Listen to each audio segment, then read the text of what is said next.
महाराष्ट्र से प्रिया शेषनाथ चौधरी, जो हिंदी भाषा में डॉक्टर प्रसाद पर अपने विचार प्रस्तुत करेंगी। नमस्कार। सभा में उपस्थित सभी मान्यवरों को वंदन करते हुए मैं कुमारी प्रिया शेषनाथ चौधरी, सीकेडी महाविद्यालय की छात्रा, महाराष्ट्र से अपना विषय प्रस्तुत करती हूँ। बहुमुखी प्रतिभा के धनी बिहार के लाल, जिसने अपने कार्यों से किया सारा देश निहाल। सरल जीवन उच्च विचार, ऐसे हमारे आज़ाद भारत के पहले राष्ट्रपति, महान क्रांतिकारी, क्रियाशील पत्रकार डॉक्टर राजेंद्र प्रसाद अपने गुणों और ज्ञान के कारण गौरव प्राप्त करने में सक्षम हुए।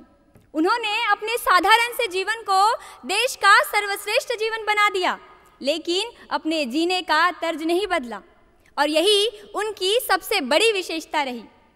उन्होंने 2 कार्यकालों तक राष्ट्रपति पद को संभाला।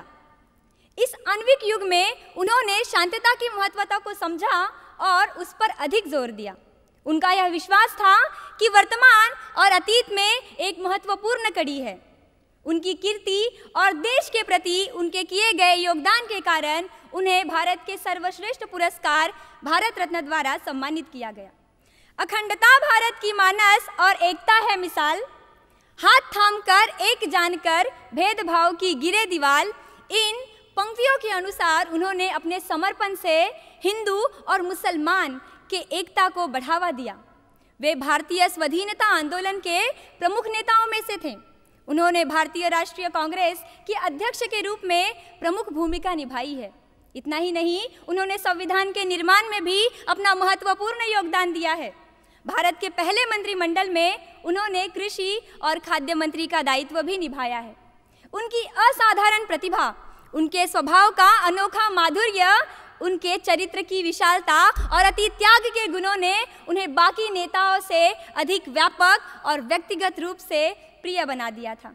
इतना ही नहीं, उन्होंने राष्ट्रपति के तौर पर कभी भी अपने संवैधानिक अधिकारों में किसी को भी दखलंदाजी का मौका न देते हुए स्वतंत्र रूप से अपना कार्य किया है।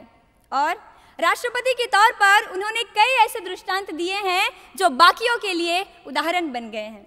अपने वकालत के दौरान भी उन्होंने कानूनन रूप से लोगों को न्याय दिलाकर देश के प्रति अपनी महत्वपूर्ण भूमिका अदा की है।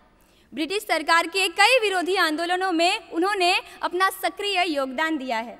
और 28 फरवरी 1963 को यह महान आत्मा परमात्मा को प्राप्त हो गई, लेकिन उनके विचार आज भी हमारे लिए प्रेरणा का साधन बने हुए हैं। धन्यवाद। जय हिंद।